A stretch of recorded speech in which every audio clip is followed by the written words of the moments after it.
নাহমাদুহু ওয়া নুসাল্লি আলা রাসূলিহিল কারীম আম্মা বা'দ। আসসালামু আলাইকুম। সম্মানিত সুধী, আমরা গত পর্বে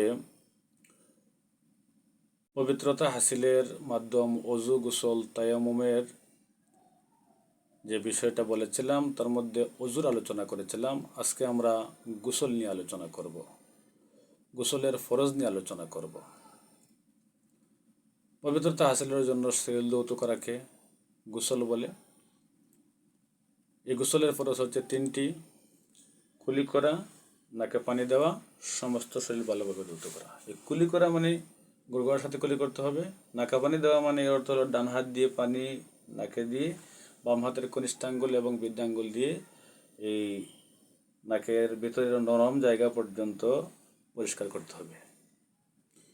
মেয়ে লোকের বালিশ ছিদ্রে পানি পৌঁছাতে হবে। সমস্ত শরীর ধোয়ার সময় চুলের গোড়ায় পানি পৌঁছাতে হবে, নারী হোক আর পুরুষ হোক। পুরুষের দাড়ি ঘন হলে দাড়ির ভিতরে পানি পৌঁছাতে হবে। হাতের আংটি এবং চুড়ি, গড়ি, বাংড়ি এগুলা নাড়িয়ে পানি পৌঁছাতে হবে। নাকের ফুল, কানের দুল, এখানে যে ছিদ্র আছে এই ছিদ্রের ভিতরে পানি পৌঁছাতে হবে। আমরা যদি সুন্নাহ মোতাবেক গোসল করে নেই তাহলে ফরজগুলো সুন্নাতের ভিতরেই ঢুকে যায়। সুন্নাহ মোতাবেক কি?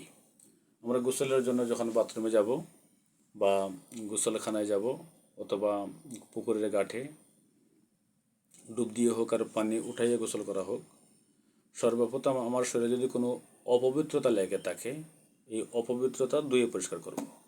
এরপরে স্বাভাবিকভাবে যেভাবে অজু করি এই অজু করে নেব। অজুর ভিতরে কিন্তু গোড়গড়ার সাথে কুলি আছে।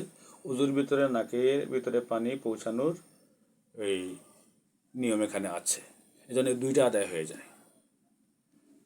কুলি করাটাও হয়ে গেল, অজুর ভিতরে নাকা পানি দেওয়া হয়ে গেল।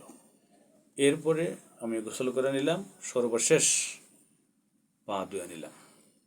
স্বাভাবিক অজু এবং গোসলের অজুর মধ্যে পার্থক্য হলো এই: আমার অজুর আনুষ্ঠানিকতা শেষ হবে পা ধোয়ার মাধ্যমে, কিন্তু গোসলের যে অজুটা হবে এই অজুটা হবে যে পা ধোয়ার আগ পর্যন্ত এই যে এই গোসলের যে নিয়ম, এই অজুর যে নিয়মগুলো আছে এই অজুর নিয়মগুলো আমি পালন করে নিলাম, অজু করে নিলাম।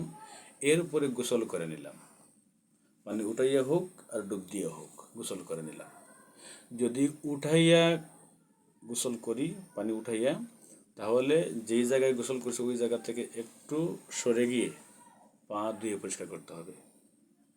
আর যদি আমি ডুব দিয়ে গোসল করি তাহলে সর্বশেষ উঠার সময়, ডুব দিয়ে উঠার সময় পা ধুয়ে পরিষ্কার করে উঠতে হবে। ওটা হচ্ছে সর্বশেষ। এই যে অজু করলাম এই অজুর দ্বারা আমি সালাত আদায় করতে পারবো, তেলাওয়াত করতে পারবো, কোরআনুল কারীম ধরতে পারবো, শুইতে পারবো, তওয়াফ করতে পারবো। অজু ভঙ্গের কারণ ব্যতীত আমার অজু এখন পর্যন্ত আছে।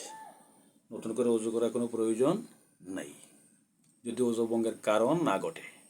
আল্লাহ পাক রব্বুল আলামিন আমাদেরকে রাসূল করিম সাল্লাল্লাহু আলাইহি ওয়াসাল্লামের সুন্নাহ মোতাবেক এবং ফরজগুলো আদায় করে গোসল এর মাধ্যমে পবিত্রতা হাসিল করে আল্লাহ তাআলার ইবাদত করার তৌফিক দান করুন। আমিন। আসসালামু আলাইকুম রহমতুল্লাহ।